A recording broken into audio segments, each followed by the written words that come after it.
Hello, everyone, and thank you for joining us. I am Anarata Bashaliva, along with co-host Dr. Victor Fett, Dr. Katerina Shrey, and our program producer, Professor Larry Shrey. We host a weekly discussion panel on Russia's war on Ukraine with guests from Ukraine, military experts, medical personnel, academics, artists, literary figures, and relief workers. Our panel is recorded and circulated nationally and internationally. We appreciate your comments and feedback. Special thanks to Marshall University Libraries and MUIT for making this weekly event possible. If you are joining us live on Teams, please feel free to use the chat to post any question for our guest. Today's guest will be introduced by Professor Victor Fett. Thank you very much, Anara, and thank you everyone for coming on holiday on Good Friday, in especially these very dramatic times for Ukraine, for the world. We are very honored to welcome a special guest on this day, Mr. Kirk, who is Director of Operations in Ursa Major International, his organization. Is working with Ukrainian authorities in securing safe passage for displaced persons and for the safe return of children forcibly displaced in Ukraine. Mr. Bear is a British ex-army major who formed his organization with his business partner in 2006, vowing to become modern-day Good Samaritans under the Templar oath of Knight Templars of Albion. Please, Mr. Bear, talk to us.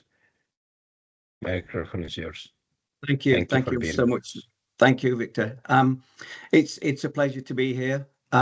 It's my honor to be in such esteemed company. I can't think for a second that I match any of you people with regards to academia, but the school of life has taught me an awful lot. We started Ursa Major in 2006.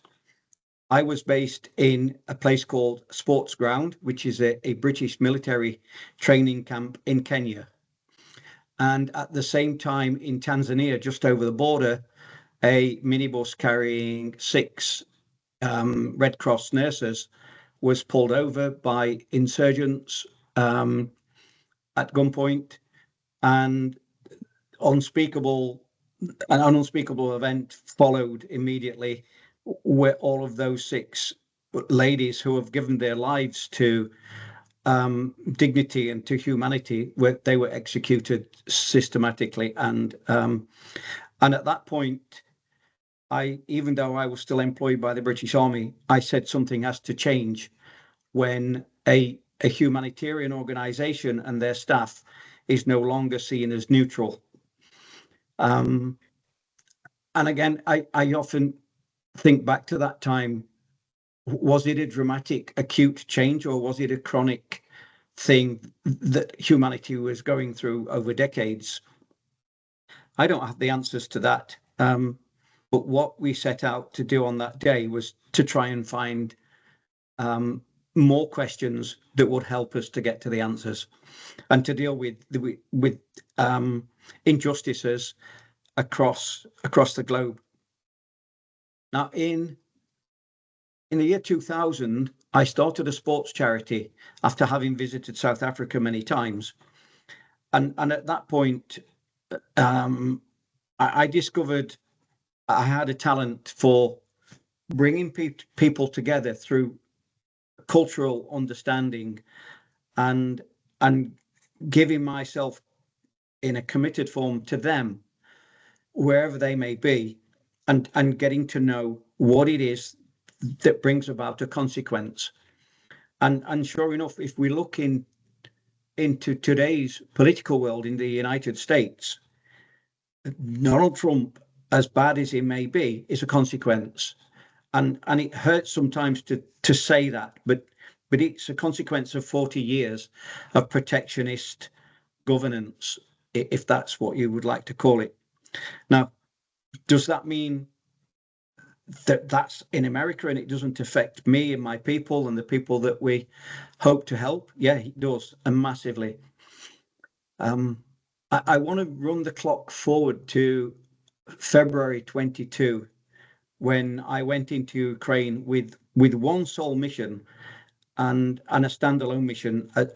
I didn't have any help. I just had a mission statement that I had to achieve, and that was to rescue two people from Mykolaiv. They were in their mid-70s. They'd grown up in the Soviet Union.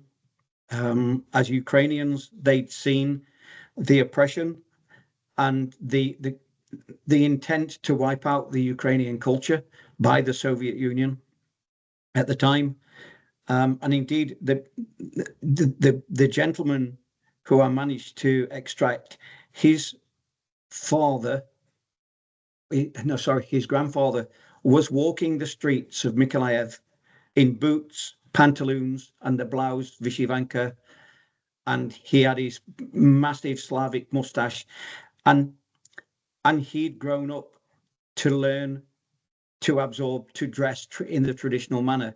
And just because of that, he was taken away by a carload of people in the middle of the night, and they never saw him again. And so when I think of the events of today and why humanity across the globe has allowed this to happen, I'm dumbfounded with regards to looking for the answers.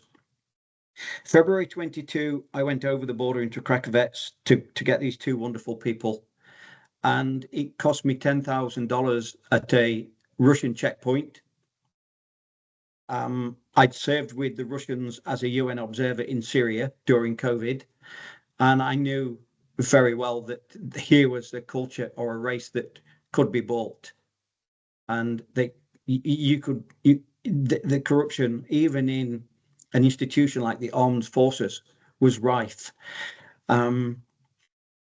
Whilst I was in Syria, in Damascus, I met a colonel of the 588 Special Forces Airborne who was responsible for dropping a barrel bomb on Aleppo. It was chlorine.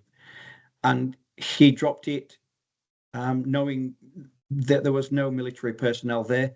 He dropped it knowing that the civilian casualties would be massive, and the way in which those people died, and I saw it firsthand, was more horrifying than anything I'd ever seen before. Men, women, children, and wrapping our headdress around our face, soaked in water, in an attempt to get into the spool of chlorine that lies low on the ground, was one of the physically most demanding things I've ever had to do, because then you've got to bring a casualty up out of the chlorine cloud and get them on your shoulders above it. Hopefully they'll recover so much that you can get them to safety. There's only so many times you can do that. And when you're sat in a safe zone just outside of the chlorine cloud, and you think you're overcome by the gas because the tears are just running down your face, and then you realize they're actually real tears. And at that point, the despair is more than you can understand or begin to comprehend. Alexei Vornikov, Colonel Vornikov, was later posted to Kherson Oblast, and when they posted him there, one of his majors called me, who's a good friend of mine. He's a Russian. He is now an observer and an advisor to 24 Regiment, separate mechanized infantry, and to 35 and 36 Marines based out of Odessa and Mykolaiv.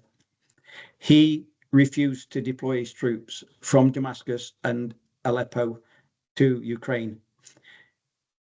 Within a fortnight, his father, who was a general, had been executed in Russia. Members of his family disappeared, but we managed to get him out of Syria into Turkey via Istanbul and Antalya, and then into Poland. And he was very instrumental in the recruitment of military personnel. Now, my efforts were still focused on humanitarian aid, and I remember going over the border at Krakovec in the third week, nearly fourth week of February, and seeing a queue of 15 miles long of people, men dropping women and children and pets off at the border. And the Red Cross at the border were processing people at maybe 60 an hour. 60 people, not 60 families, 60 people. On the other side of the border in Poland, there were blacked out vans of people pledging assistance to families, but they were under no jurisdiction. They were actually people traffickers.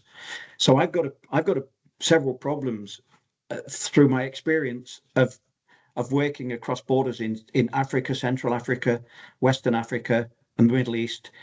And I could see that there was lots of opportunism. The toilets at the border post were broken and weren't even functional for the staff, for the Ukraine and Polish border patrols. Yet people were being dropped off in vehicles every minute and every hour of every day. The queue was getting longer. So I was on a bus that I picked up in Warsaw, and I was with 20 volunteers. And the bus was then filled with, the rest of the bus was filled with medical supplies and humanitarian aid. When it was full, I managed to get everybody together, going around to the hotels, knocking on the door and say, we have to go today. We crossed the border. I called a good friend of mine, who was colonel of the International Legion at the time. And I called him in and said, Alexei, I have people for you. I don't know what the credentials are. I haven't had time to find out, but you can take them because they're here to help, to defend, not to necessarily to fight at that time, but to defend. And then the rest of the people I took, and we hooked up with people from the university in Lviv. And I worked off a very large whiteboard in a child's bedroom in an apartment near the university in Lviv. And I started to formulate the plan.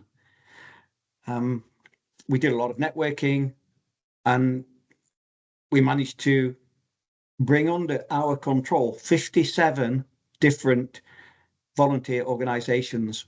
Quite a lot of them were from America, who were 5013C registered. But they were working in silos. It was absolute carnage, chaos. It was disjointed and very, very inefficient. And people were being injured and killed out as far as Kharkiv and areas beyond that, and even down into Dnipro and down as far as Kherson, because there was no cohesion, there was no planning, there was no discipline. People were living on adrenaline, wanting to do the thing. Credentials needed to be checked. Who they say they are and what is their experience. We've got to be responsible and accountable for putting them in harm's way. I then left a small team to conduct a networking exercise and an organizational planning exercise so that we had the right people in the right place with the right credentials and experience and qualifications. On my way out back to the border, where I needed to fix problems and assist the Polish authorities and the Ukraine authorities and help them fix the border post and write up a model that was then good for all of the other border posts all the way down through Ukraine and Poland, Ukraine and Moldova, Ukraine and Romania, because their border posts had exactly the same issues. But on the way out, I picked up a journalist friend from the New York Times, and I was at a hotel in Lviv, and there were 33 UN and Red Cross and Doctors Without Borders. All of these organizations had brand new Land Cruisers with magnetic decals on the doors. I went into the hotel. They've got state-of-the-art cell phones, laptops, They've got the headsets on, they're working off satellite phones. There was a lot of talking of when there should have already been a lot of doing and a lot of action. I'm not sure there was enough listening either at that time. So that was the last thing I saw that was ingrained into here. So I went back to the border. I organized people from Syria, for our people. Our drone team came, 2 drone teams came and lent assistance for search and rescue and training and coaching. I set up a school for medical training, bringing civilian medical staff into the world of combat trauma. It's vastly different. I remember there's a hospital number 4 down in Mykolaiv. They're very, very good and probably will beat us at microsurgery. But the worst injury they'd ever seen was an amputation through an agricultural injury, and they fixed it admirably. The guy is now in 24. The farmer who they introduced me to is now fighting with 24 on the front in Kherson. But they didn't know about combat trauma. They didn't understand any of that. What other issues did I have? Medical supplies, fentanyl. I get a call from a guy who was on the first bus with me. He's now on the front in Kharkiv, and they lost 47 people in one day for various reasons, and more than 2/3 of them would have been saved had we got the right equipment. So there was no fentanyl, no painkillers of any sorts, no pethidine, no morphine. They had no tourniquets. They had no quick clot for preventing bleeding. And all the time, these, I don't want to be disrespectful, but this ragtag bunch of individual volunteer organizations was going in saloon cars and doing their best with what they were faced. But again, they didn't have the equipment or enough of it. Some of them didn't have any training. They just said, yeah, we're here to help.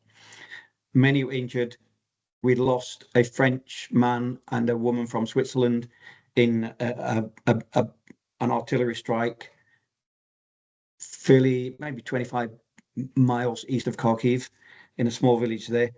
And so despite not sleeping for a week, the efforts far outweighed the benefits and the achievements.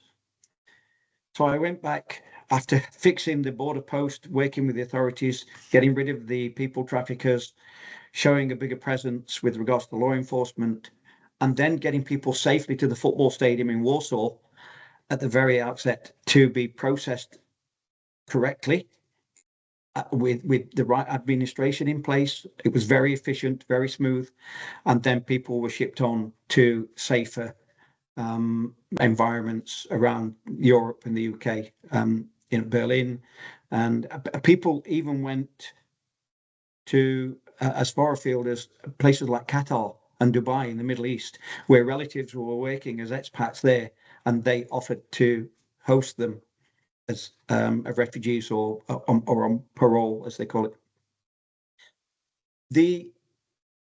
One of the issues we had in the first place, which a lot of you people will understand, was opportunism, and we found a consignment of fentanyl painkillers, mostly used in the military, which were called fentanyl lollipops. We found them in the basement of a nightclub in Lviv. Now, they were being held until they could get the price up, and the demand far outweighed the initial cost. So that was one thing we had to know and understand and defeat. And through a lot of negotiations and then getting Ukrainian law enforcement involved, we were able to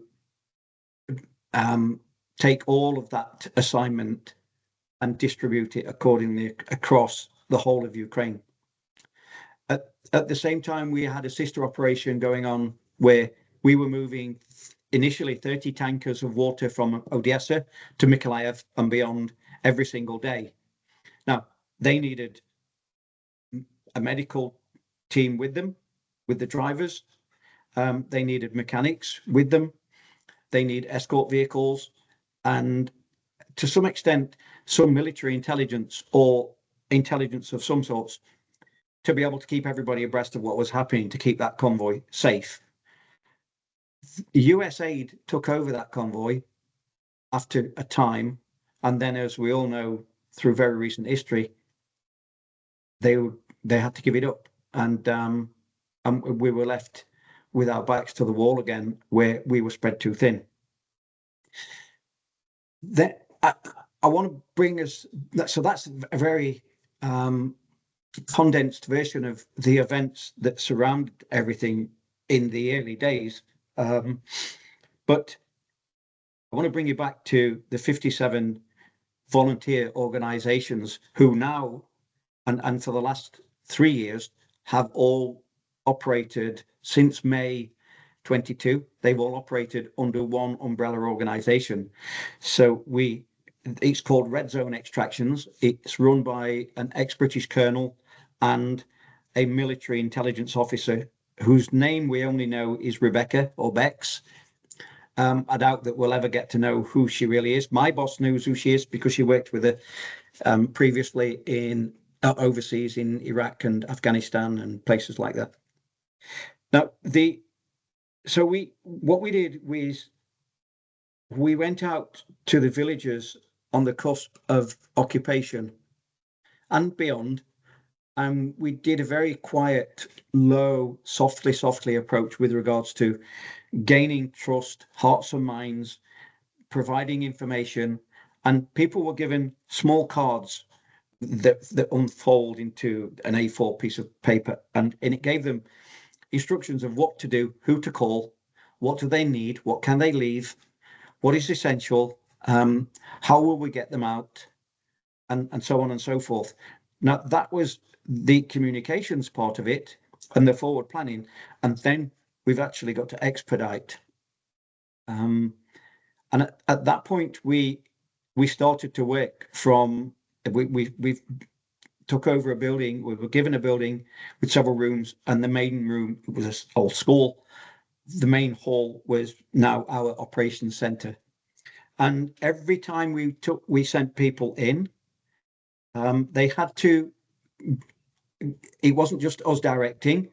The people out in the field would learn through the intel gathering and the networking that people in this particular village were ready to go, and they needed to, and they were about to be overrun by Russian aggressors.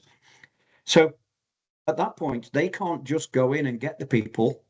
They needed to come through our central HQ, and they would provide us with an RFI, a request for information. We changed that over the following months to a request for intervention, because the information was mostly already there. And at that point, we were ready to press the green button and say, go find these people, get them out, get them on a safe route, make sure we've got a green corridor. So we would carry out individual risk assessments for each and every single operation. And every single one of those was logged by date, even what the weather was like, the number of people, any particular characteristics that came along with these people. Are they physically able? Have they got other issues? Do they have specialist medicines, or do they need specialist equipment, like a defib or an artificial medical piece of kit that keeps them breathing, like with a mask and oxygen and all that kind of stuff. So each and every one was taken on its merit, in its entirety, and specific to each and every operation. Our success rate went out of the roof, and we estimate now that not only have we evacuated, and I'm sure I could get the numbers with a phone call, but at the last count, we probably evacuated 750,000 people off that eastern seaboard, and then found 500,000 people homes overseas, just through pushing it down and down and down through the diluted network till it's so thin that you can see through it. Did we stop there? No. We then started to, we found that even with all the planning and the direction and the resources that we made available, we were still getting hit, and we're actually being targeted by Russian artillery and drones. One of the first things I did was to say, stop using donated Western vehicles because they stand out like a sore thumb. And the Russians were actually targeting them because they knew they were from Western Europe, like a Land Rover or a Jeep, cars that weren't that common, vehicles that weren't that common in the early days. Now it doesn't matter because they're so prevalent that the Russians can't tell who's who now. So they can't target aid workers. And if they hit some, it's because they were lucky. And they assumed, and we all know what assume means. So we then started to forge even stronger links with the military, and we brought in a team from Med Global here in the States. They were there in the early days, but didn't really get enough boots on the ground, to be honest, quick enough, like all the other main organizations. 33 brand new Land Cruisers at a 5-star hotel in Lviv is not really getting to the crux of the matter, and administration was bogging us down. But now I feel as though we've come through that. We have a lot of trust. We have absolute integrity, and we continue, to operate as we are, but with even stronger links. Now, I have now pulled back, and I've left my second in command, who will only be known as H or Henry. He is at the front end. The guy is worth his weight in gold. He runs a tight ship. We don't do any social media to bring attention to ourselves. We're banned from carrying mobile phones that have general information on them, like photographs, because you never know what happens. If they should be taken by a Russian patrol, that would not be good. So our security measures are very, very tight and very stringent. So in pulling back, I'm now involved with two organizations, or three really. One is ACIS here in the States with regards to security levels and keeping up to date with intel coming from outside of Ukraine, from Western Europe, from here in the States. The second organization is the Institute of Strategic Risk Management, which really it's a global organization run from London that they're all academics. They're economists, they are political scientists, international relations, linguists, you name it, they're all in there. And since the war started, we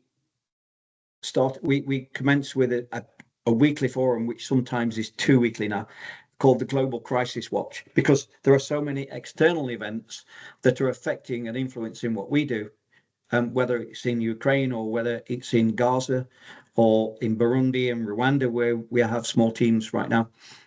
The impacts are horrendous. And again, I'll relate us all back to US aid and what that has done to affect what we do and affect our efficiency. But of course, like any really good risk analyst, the one thing you always build in is resilience and contingency. And the effects of US aid pulling out hasn't affected us that much. We took everything that they were doing and put it under a new banner. The people just moved seamlessly across and wore a different logo like this or whatever it may be, mostly through red zone extractions. And they're still part of a very large humanitarian organization and effort. So now with the ISRM, Institute of Strategic Risk Management, I've been a member of them since their inception in 2018 with a guy called Dr. David Rubens. I would love to invite you guys to one of our Global Crisis Watch forums, and have no problems with doing that. Dr. David Rubens and I have been in Ukraine for many, many years, certainly since 2014 and beyond. He speaks fluent Ukrainian. And in July 22, we went to meet with Zelensky's government, and we signed a memorandum of understanding, which allowed us as academics to go out into the wider field and network, gain expertise, experience, bring in talent and skills that we didn't have. And our focus now has, from that point of view, is already renamed the International Organization for Reconstruction. So apart from protecting people at the front end, I'm now looking at a resilient rebuild program for Ukraine using modern materials, factoring in conflict as a major issue, factoring in climate change as a major issue, and we're actually calling it future ready, where we make the new accommodation, whether it's for work or for living, up to 21st century standards. And indeed, I was told this morning at 5 o'clock in a meeting that we are looking at 10G in Ukraine. It's 10. I didn't even know we had a 6G yet. So somebody's very clever and missing a few numbers out, but they're providing the equipment and the expertise and its performance levels way beyond anything they actually have right now. Does it rely on Starlink? No. Starlink's being phased out and has been at the front end for quite a while. And that was a risk. Starlink was a massive risk to us, because dollars for Starlink were more important than the people it was meant to assist and to help. So the IOR is heavily involved with the Europeans. There was originally 475 billion euros available. Now I'm told that number is 712 billion euros available. A lot of it is money that has been sanctioned from Russian aggressors and oligarchs and such like. And the UK, I believe, on Tuesday, they signed in Parliament to say that $26 billion already from frozen Russian assets has now been transferred to Ukraine for rebuilding programs. We're going to. I'm not a constructor. I'm not a builder. I get risk. I certainly get hazard and risk.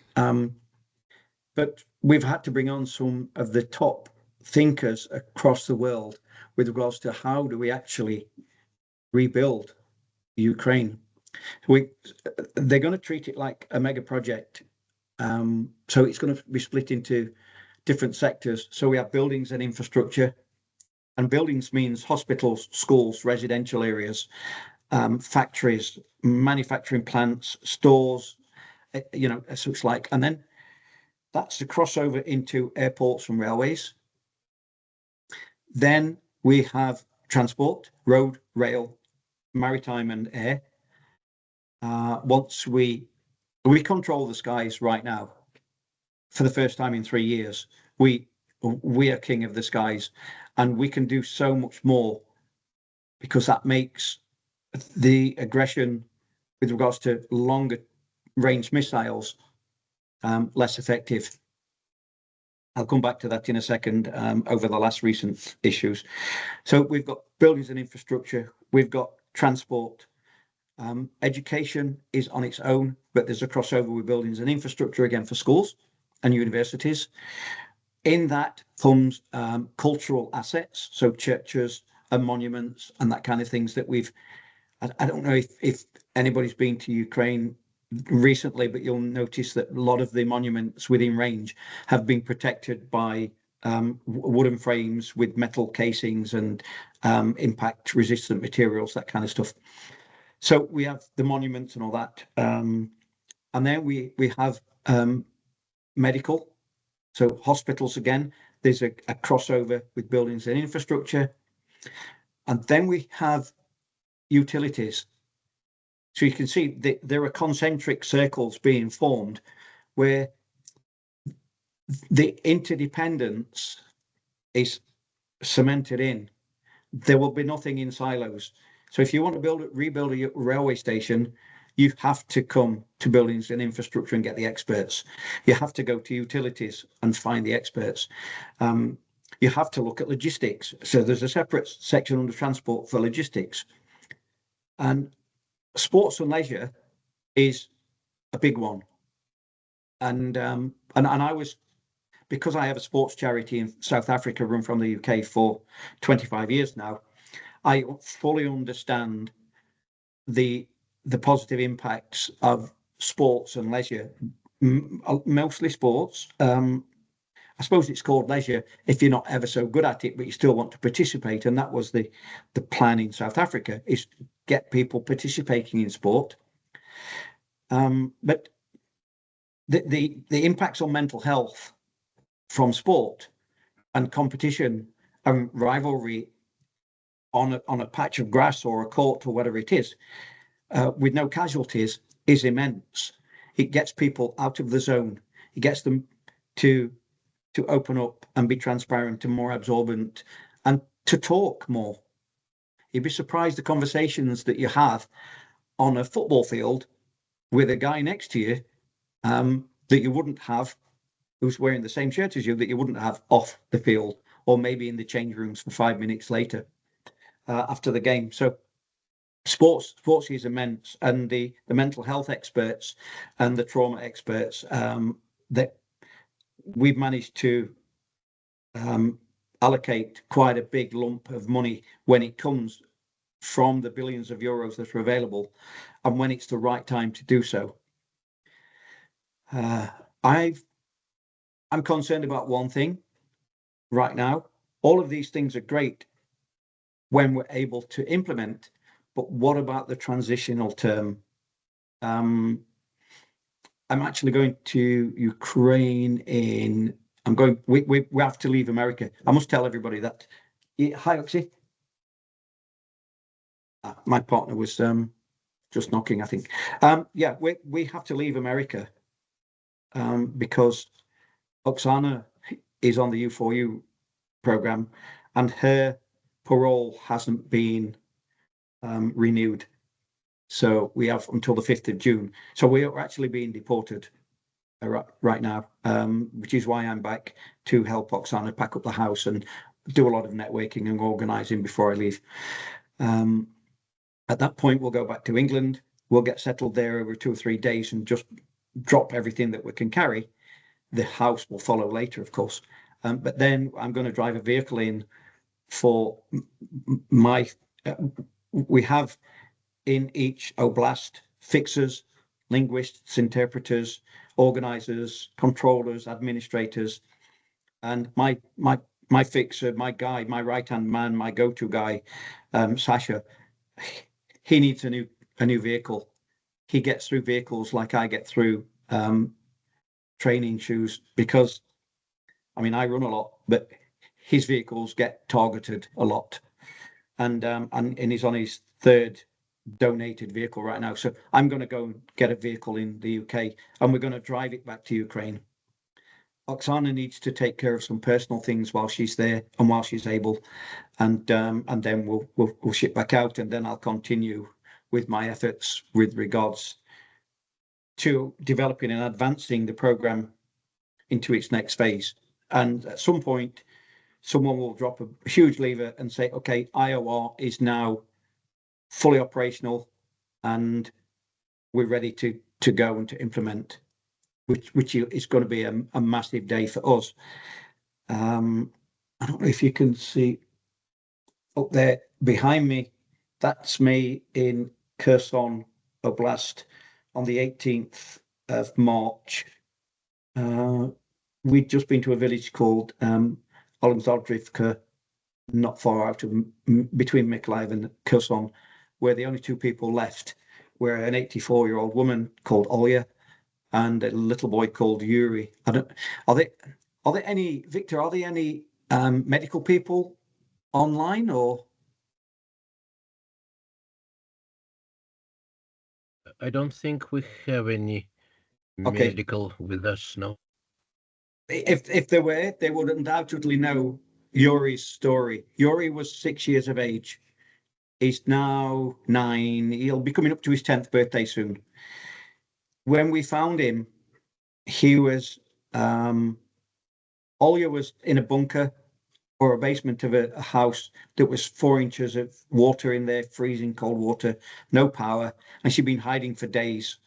We'd managed to get everybody out, but maybe 120 people from the village, but I was concerned that I could hear a dog barking, and if it wasn't barking at us because we weren't close by, who was it barking at? The dog is on the picture. She was maybe 10, 12 weeks old at the time. We called her Trouble because a constant barking was going to be trouble for us. But sure enough, when I went back in and headed a patrol in there, we found two doors.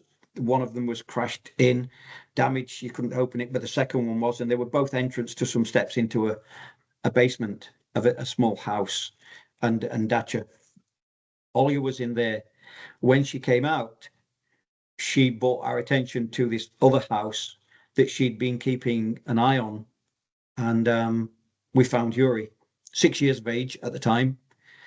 His hair was white, but we know from photographs that we found that prior to that, and from Olya, who knew him as a little boy in the village, his hair was quite dark prior to that.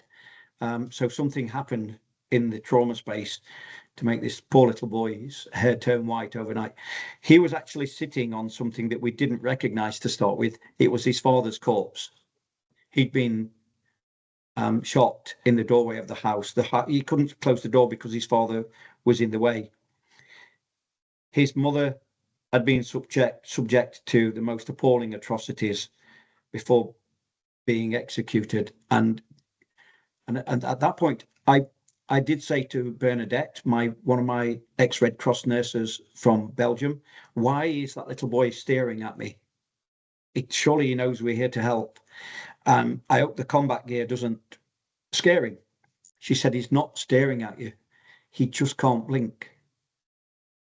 And that's the first I've seen so much trauma over my years of doing this job, but I've never come across a human who had lost the basic reflex, not instinct, but reflex to blink. The psychs tell me that his subconscious will not allow him to be in the dark for a millisecond, and therefore he's lost the reflex to blink. He had. We shipped him out. The nurses did what they could to keep bathing his eyes so that they were at least cleaned. He didn't speak, and we managed to get him out via Warsaw to a faculty in Berlin. I was actually scared that poor little Yuri was going to be an experiment for the rest of his life. But you know, 1 out of a million, you can get people to safety, but you can't save them all, especially in the mental space. But Yuri was a special case. I'm told that on Valentine's Day this year, he blinked. For the first time in 3 years, he blinked. And they're still bathing his eyes on the hour, every hour, 24/7, even when he's asleep with his eyes open. He's now started to communicate, but when he wants to communicate, he will not absorb any information, either oratory or from what he sees, visually, or even smell. He refuses to absorb anything, but he blinked. And in 3 years' time, in 3 years of constant care and attention, for that to happen, it's a massive achievement, and a step forward. And I hope he continues to develop. Olya went out to, we took her to a facility in Constanza in Romania. There are two villas in Constanza on the beach. One is, they're both owned by a famous author. I can tell you who owns them now, because although we kept it under wraps before, J.K. Rowling swore everybody to secrecy, and we signed an NDA and all that kind of stuff for security reasons. She just wanted to do a bit without waving flags and say, check me out, I'm doing a lot. She just wanted to keep it quiet and just do her thing. One of the villas is an orphanage, and the other villa is what we call a halfway house, where we manage to get people to, and then they settle for a time and readjust, and then we find them a family elsewhere in Europe or the UK, or even further afield. Unfortunately, Ollie was 84 when we got her, and unfortunately she died on October the 28th last year, just previously, and she slept and she didn't wake up, bless her. Now, she could have been moved on to another family, but she stayed to teach the youngsters in the orphanage the old Ukrainian skills of craft in embroidery, vyshyvankas, in pottery. She had so many cultural years under her belt that she became quite a prominent figure in the orphanage, and she eventually got the name of Mother Goose, because wherever she walked, there was a lot of little geese on two legs running behind her, from the age of 4 to early teens. So, she would teach them old songs. She would read them books, the old mythical tales from Ukrainian culture, and she brought back, especially to the kids from east and southeast of Kherson, she brought back Ukraine into the life, and some of those kids had been taken temporarily by Russians and displaced and put under. They were sent to schools that were being operated like dormitories, where the kids were conditioned. And there have been some heroic tales of teenagers taking the other young children under their belt and teaching them to forget everything they've been told in a classroom. They were physically made to burn books, Ukrainian books, from libraries and schools. They had to wear a makeshift uniform in some of the cases.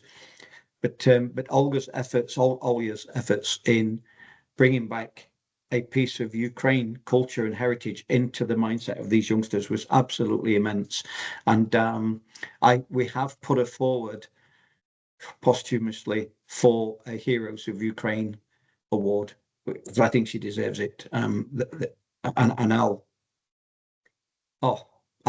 28th of October every year, I will be celebrating my short time with that beautiful, beautiful woman.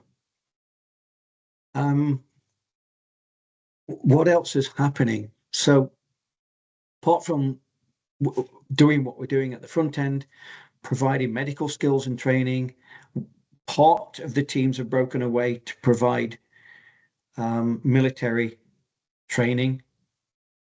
24 down in Mykolaiv, the whole training program was built by ex-military personnel in our ranks that had joined us as volunteers, and all of those have now signed up.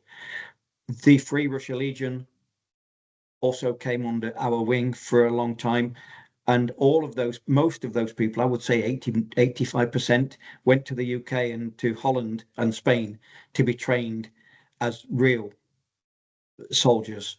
Not in America, there's a thing, and in Australia, as a soldier of 40 years, it appalls me that somebody would put on a uniform and call themselves a war fighter. If that's the only skills that you bring to the table, then you shouldn't really be there. I make sure that everybody brings along empathy and traits of humanity and compassion and understanding. We're not war fighters. we don't want to be war fighters.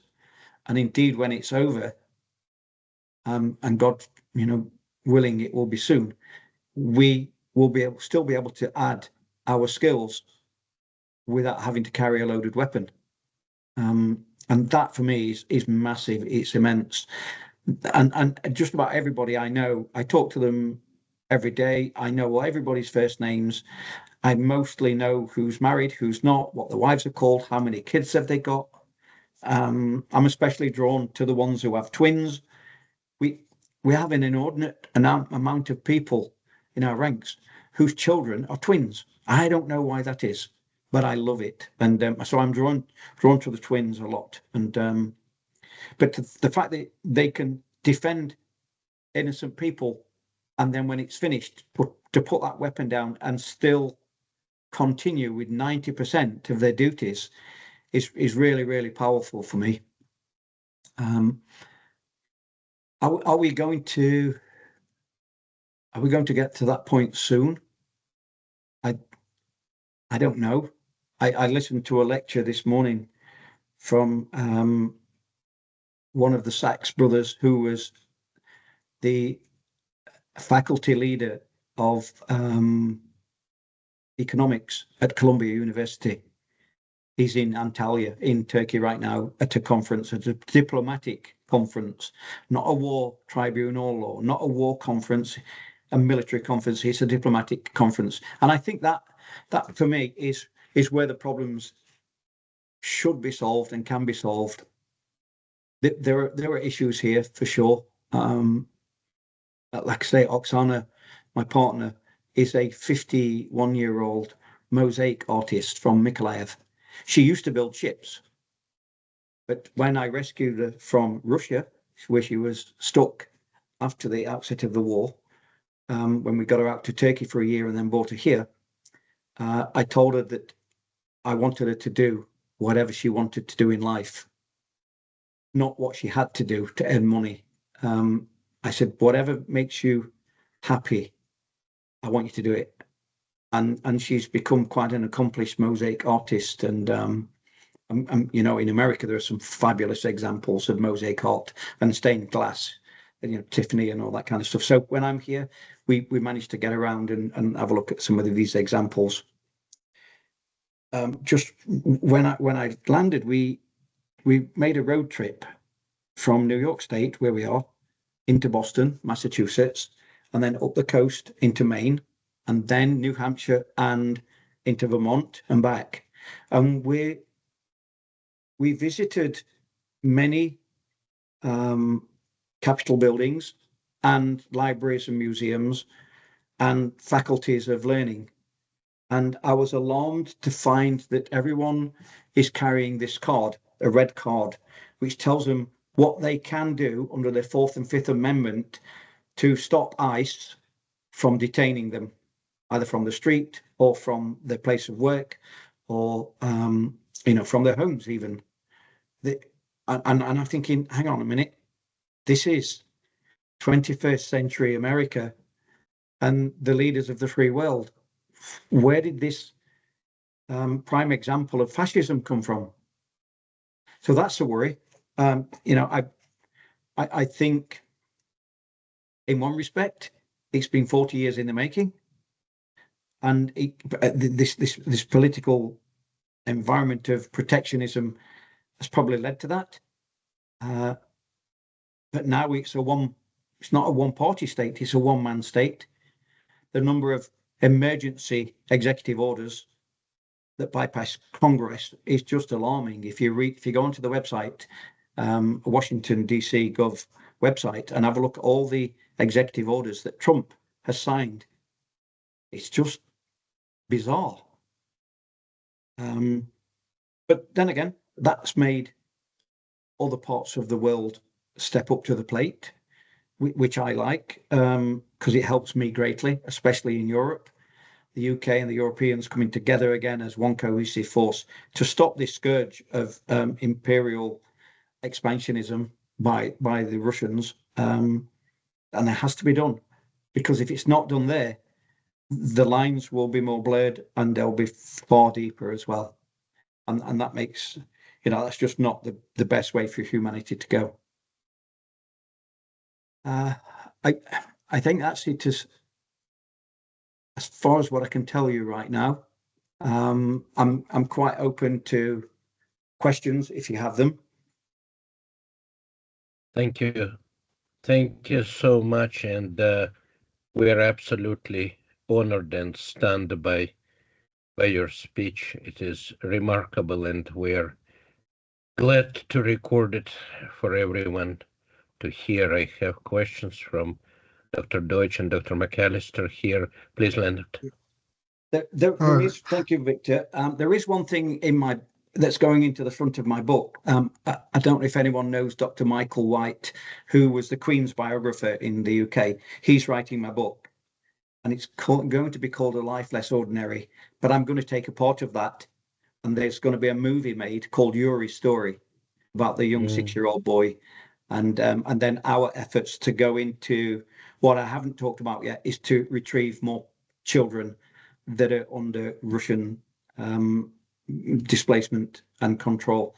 But I wrote a little thing. I don't know who the author of this passage was, but I said it to my boss one time. I may not have seemed to have lived my life with honor.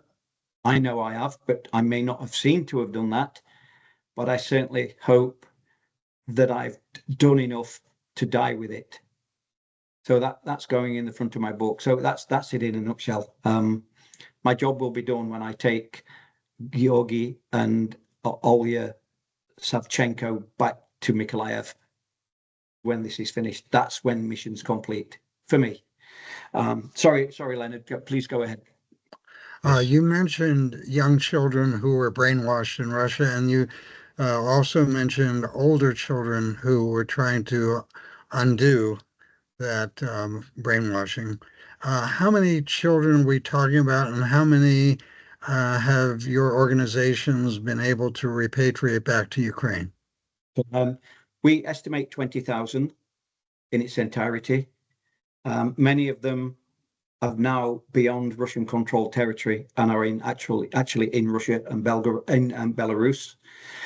We have returned 517 children so far, not in isolation. We've done it with other agencies, and we want the world to sit up. And like I say, I'm not a media and commercial marketing guy, but I've formed a partnership with a guy called, he's a film producer in Canada. He's American, and we're working on a movie that brings all of this to the fore and gets the eyes of the world to say enough's enough and join shoulder to shoulder and get these children back. So there's what I'll do, Victor, I'll share the link to the trailer for the lost children of Ukraine, and I'll send it afterwards so everyone can look at it. So 517 children doesn't sound like a lot from 20,000, but we've only got to do that another 39 times. And I know, like I say, I'm not an economist or a mathematician, but I just see raw effort and numbers. And can we do it? Not convinced that we can be 100%. Well, I'm pretty sure we're not going to be 100% effective, but we will bring the vast majority of them home. We will also find the real number of children who have been put with Russian families and have died in their custody. And that is not just a war crime, that's a crime against humanity, and it's a crime in any state. We don't know the true figures from that, but we do know of instances where that has happened. The movie itself, I'm not a film star, but there's going to be a handheld camera. It's going to be done like a fly on the wall docu-movie, but it means me going in with a team to show what we do from the planning stage all the way through to the extraction. And I don't know what is going to happen in that. We might get unlucky. I don't know. But am I fearful? For the people that are with me, yes. For me, no. I've kind of become indestructible over the years, from getting blown off a motorcycle in the desert in Iraq, to being shot in the head in Kherson Oblast in 2022. I know, who's going to shoot a Yorkshireman in the head? Why? Why would you do that? There's nothing there to damage. It was a lucky shot. I don't know if you can see, there's just a slight discoloration just there where the round bounced off my eyebrow and went inside my helmet, and it burned my skin. It left a little burn scar, that's all. I was lucky. I've got, I don't know, I've got a fair amount of metal in me, so they won't bury me or cremate me. They'll probably weigh me in for scrap value for metal, and I don't know. So I'm not scared, because I plan. I plan for the best and always expect the worst. I've done operations like this in, like I say, in the Philippines, where I rescued a 12-year-old Australian girl who had been trafficked and was being trained to do unspeakable things on the internet from a small hut 4.5 hours north of Manila. And the people trafficking, it's not the traffickers, they're a consequence. They're opportunists. It's the people who put the money forward. So when I think about organ trafficking from people who are of no use for other unspeakable kinds of trafficking, and where do the organs go and who pays for that? The albino people, you call it albino in America, the people of no pigment in Africa. When I was working that program you're only allowed 18 months on that program. This is going to be groundbreaking, because I'm going back into the program, because the people are effectively trafficked. We have to use the same model until we have to shape it a little bit. But I caused some consternation in 2009 when I said, we have to chip the albino people. And people were throwing their arms up and screaming about human rights and la, la, la, la. And I said, listen, we need to know where these people are at all times. We need somebody to fund that program, and we need to know that we can track them, find them, and bring them home again. So the albinos are a special case. We have about 2,700 on our books on the whole of the African continent. I'm sure there are more. Mostly we've worked with the villagers where they tell us who they are now when they're born, and we wait for a small period of time where they can be chipped. We put a tracking device, a chip, like we would a dog's ear, or using 21st century technology. And indeed, in 2000, I said, let me run a test case. And in 2010, we were in South Africa for the FIFA Football World Cup soccer, and we got an alert to say that 2 children had been taken from a village in Tanzania. They were 8 and 6 years of age. Now, we knew that the traffickers who took them to order had got it wrong, because they're far too young to be of any use. Their organs aren't developed enough.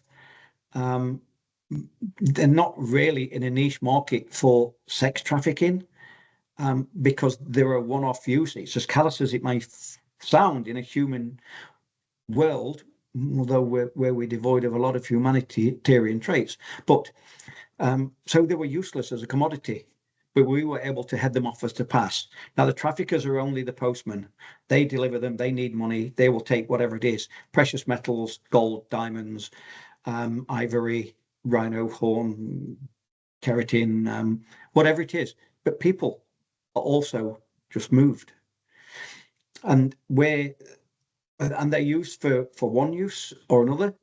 And then when especially the albinos, they'll be trafficked for their organs, and then they're sent back to the villagers, because in African culture, an albino is powerful, and they will kill them and chop them up for what's called muti, bush medicine. In the 21st century, we're talking about things that people recorded in the 16 and 1700s when they first went into Africa on expeditions and things.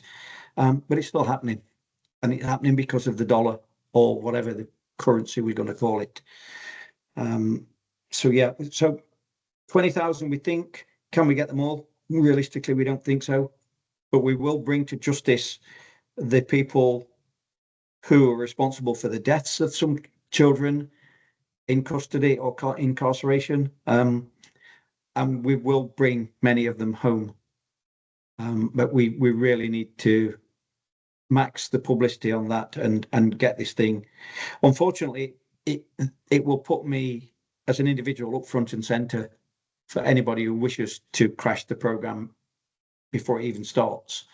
But it's like painting a big target on your back, and but while there's one big dominant target, there are a lot more smaller blurred targets that they're missing, and it's kind of being a sacrificial anode. But it'll never happen. We're too clever, we're too smart, we're too fast, we're always thinking ahead, and we will get them. We will get these kids. We're talking to different Ukrainian organizations that are already working on programs, and their intel is absolutely invaluable. And again, like bringing 57 small volunteer organizations under one umbrella, that's what we want to do again, but with European money and expertise and law enforcement and tracking and departments of justice and criminology. We want to bring all that under one roof and we want to make it so big and effective that eventually somebody's going to say, we're going to get found out, and they'll return the kids en masse on buses for fear of being dragged into that net. I'm pretty sure of it.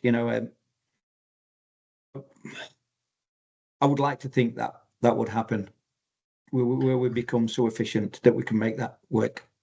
Well, thank you for your efforts in Ukraine. No problem at all, Leonard. Thank you. Thank you, Bear. I see one. Let's have one more question from Dr. McAllister. And thank you for your time. Robert? Yeah. First of all, before I ask my question, I just have to say thanks. That's just a remarkable story. Just, I'm in awe of what you've done. It really got me choked up. Leonard actually asked one of the questions I was going to ask too about children. There were stories early on about the Russians taking people to filtration camps back in Russia. I've heard nothing about that recently. So if you can address that. But the other thing, the big thing I want to ask is, it looks like we've reached the end of American aid with this administration. And they even suspended intelligence sharing for a while. I have no idea what the future of that is, but I would imagine that'll go pretty soon too. I'm encouraged that you're encouraged that the Europeans are now stepping up. And just based on your military experience and your experience in Ukraine, how do you see things unfolding over the next year or so? I'll tackle it on several fronts. So on a military perspective, the reason we're being hit in civilian areas is because they're trying to break spirit, because they can't defeat us toe to toe in combat. We control the skies now. Unfortunately, we lost an F-16 pilot last week. We control the skies. We are therefore pushing back their artillery out of range. We can reach them, and we are. 40% of our munitions and equipment is built in Ukraine right now. The move away from some markets to more dominant markets from Europe is excellent, because we need to get that cohesion. It's no good picking up a weapon and not having anything to fire out of it. So military, we're winning. Where they're making gains, we are making it tough for them. They're losing 1,800 to 2,200 people a day, killed and wounded, which is just barbaric. One thing we do when we find a Russian soldier, we take his ID and we alert their families with regards to what happened to them, either the prisoner and injured, or the killed in combat. Now that is making a lot of people very, very unhappy and uneasy, especially in the ethnic areas of Russia, because now Putin has to pay the compensation because he can't deny it, which they have been doing. On a political front, I mean, risk analysts don't like, we try and plan for uncertainty, but we don't like it. And on uncertainty and a lack of clarity and flip-flopping on major political decisions that affect others, I can't really comment on that other than the economists and the academics will help us through that. This, I think, what's happening now in America could break the mold that has been slowly forged over the last 5 decades, and this political arena of protectionism will break. It's not sustainable, and that will be a good thing. But we're going to have to feel the pain to start with. Yeah. From a social and a social climate, it's rebuilding the eastern seaboard of Ukraine is going to be a mammoth task. But having seen buildings in Kharkiv and Kyiv that have had a brand new facade fitted to an old Soviet block of flats that make them look like they were built in 21st century suburb of London or Berlin or Munich, that is pretty remarkable. And so I think I'm extremely impressed and in awe of the talent and the expertise and the technical acumen and the business acumen by Ukrainians. What they do every day just leaves me aghast. I haven't seen anything on this scale before, probably because it was never needed. But boy, has the Ukrainian nation stepped up to the plate. And, a 15-year-old boy, another Yuri from Mykolaiv, I thought he was a girl when I met him. And because he's wearing a hood with glasses and he's very fresh-faced. I remember we sat in an apartment in Mykolaiv in 2022 with a team of American, British, and Canadian ex-special forces. And we'd been given an order by Major General Marchenko to carry out what we were bragging about all the time, a proof of concept mission on a Russian tank that was creating havoc on a village. There were 2 of them, but one was particularly responsible for just sitting 600 yards out in a field and smashing this village to pieces. And everybody who tried to escape was just destroyed with machine gun fire. And I went into the village and with 2 Americans and a Canadian. But we had a Javelin missile system, or sent Javelin, as they now call it in Ukraine. But we had no batteries. It was the same story as the fentanyl lollipops and the tourniquets and the quick clot and the medical supplies. We didn't have, because they're in a basement somewhere elsewhere.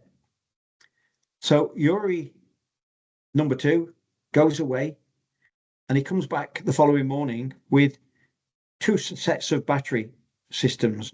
One is, they're all from rechargeable batteries that you use for gardening equipment, for a strimmer or a drill or whatever it is. He's got 2 sets of these batteries in series, 3 in parallel, and 1 set, 6 in series. And he took it away. He 3D printed a pack to contain these batteries. He fitted out the connectors. He used cables. He had notes in a notebook showing the amps and the volts and the output and input and the megahertz that these things could provide. And we took them into the field on an umbilical cable from a car jumper lead in my backpack. And we used them, and even to the point where he said, if you use the block, which was 2 sets of 3 batteries in parallel, he said, if you use them, you will get 4 days in the field and 2 ignitions. So your command launch unit that you look through, and the visuals and the scopes and the infrared and all that stuff, and night vision. He said you'll get 2 ignitions. You'll be able to fire 2 missiles, but you can only be out in the field before the batteries start to break down. And the other one, he said, you can be out there for 4 days. For 2 days, and you will get 4 ignitions. This is the go-to packet for a quick in and out mission. The 2 Americans fired the first missile. They hit de-energized cables from pylons because they didn't see them on the scope because they weren't energized, and they hit them. And the tank saw the explosion and turned around, pointed its turret, but the second one destroyed the tank. In that tank were 3 Russian boys, but nevertheless, I feel for the families, I feel for them, but nevertheless, they were in our back garden, destroying our dachas and village. And again, I'm not a war fighter, but sometimes you have to, where God is absent, you have to bring in your own form of justice. We couldn't find the other tank, and I'll tell you what happened to it. It was in another adjacent village, and they got so drunk on vodka and other alcohol-based drinks like de-icer. Yeah. And 5 of them climbed into the tank, not 3, for warmth. At some point, they reversed the tank straight into the village pond. And unfortunately for 4 of them, the biggest guy got stuck in the turrets trying to get out, and they all drowned. And I've got a photograph that I gave to the New York Times. I've never seen it printed, it might have done, I don't know, but that much of a tank turret sticking out of the water with 5 Russian soldiers drowned in it. And it's not pleasant getting them out and then going through their ID and sending these letters. I write letters to any one of my people who was killed and injured, and we've only lost 4 in 3 years. Some have been injured, but I write letters, and because it's my duty to do so. And I write to the Russian soldiers.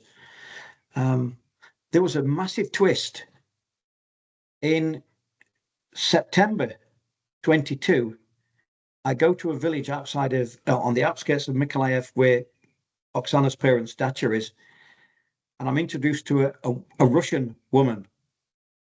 She's Ukrainian born, but she considers herself Russian. She's trapped at the outset of the war, and she wants to get back to her younger sons in Moscow. Now, everybody said in Ukraine, I'm known as Mishka. They say, Mishka, you can't do this. I said, but why? We have a casualty of war who is separated from her family, from her sons. She has no husband. These kids are staying with friends right now. Why can't I do that? What is it that tells me on this Templar ring that I can't do that?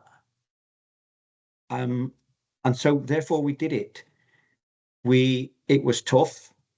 We got her out into Romania over the border there. She walked for 3 days with a team through the Carpathians and eventually ended up in Constanza, where she was taken on a flight to Turkey and then Istanbul to Moscow. And we got her home. Now, I've only heard from, I can't remember what her name is, but I've heard from her once since. Svetlana. I've heard from her once that said, I'm back safe. It was hard.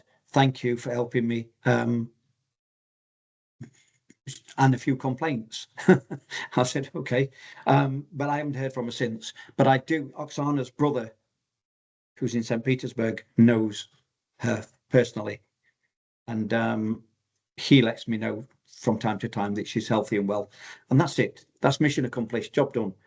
I don't care which colour people are wearing. They're all built of the same stuff.